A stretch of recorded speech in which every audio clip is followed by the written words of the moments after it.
Hi guys, in this video I'm going to talk about the problems I create for project 2.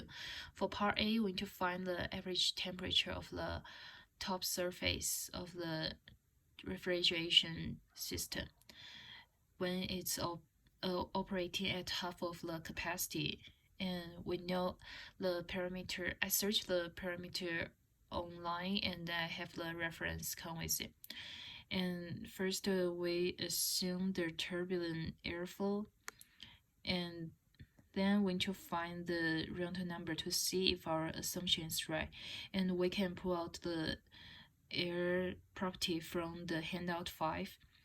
And then we need to find the Russell number by using the equation from the external force. And then we can get the heat transfer coefficient from the equation. And the area will just be the top surface area. And since it's running half of the capacity, we will just divide it by 2. And then we use the heat transfer, convection heat transfer equation to get the top surface temperature. And for part B, we need to find the radiation heat transfer rate. And I changed the top surface from low emissivity to the stainless steel, which is 0.354 emissivity. And then all other conditions are the same. And then we use the radiation heat transfer equation to find what will the heat transfer for the radiation will be. And for part C, we need to find the heat transfer coefficient inside the refrigeration system. We know the outside, we know the radiation rate, and we just in here we use the resistant network, and using the total heat transfer and equation, we can get the resistant network total, and then we use the total to calculate the inside heat transfer coefficient rate. And here's the diagram for the resistant network. For problem 2,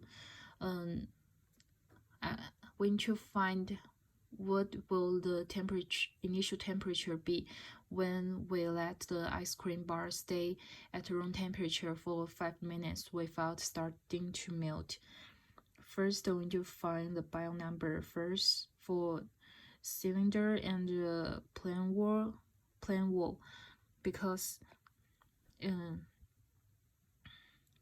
for the equation we use is combine 2 together, and we need to get the parameter from these 2 bio number from handout 4-2. And in here we assume there's no interpolation between. We will just use the max number for the number we get from equations. And in here I forget to divide by 2, and Ethan correct me in this part. And at the beginning I was using 2 hours, but the values we calculate is like very low and it doesn't make sense. So then I changed the problem statement to 5 minutes, and the number seems more reasonable compared to the first version I get. And then we just pull out all the equation from handout A, and then combine the 2 parts together for the multi-dimensional analyze. And in here there's a trick. We can get the J number by interpolation, but only for this part. And we will get J0 this together, and then we plug this number in and put all the parameter in. We will get the final answer for -7.55, which is more reasonable than -500 something. There's some discussion around my part A and part C for the first problem. So for part A,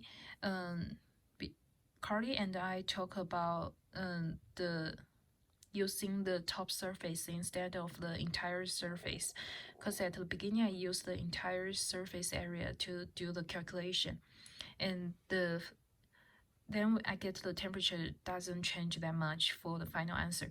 But when I change the surface area to only the top surface area, the final answer is make more sense. And for part C, the heat transfer coefficient I get is 10.3, which is very close to the heat outside transfer coefficient. And I think it's because the air, since the temperature doesn't change that much, so the heat transfer coefficient will stay the same, about the same.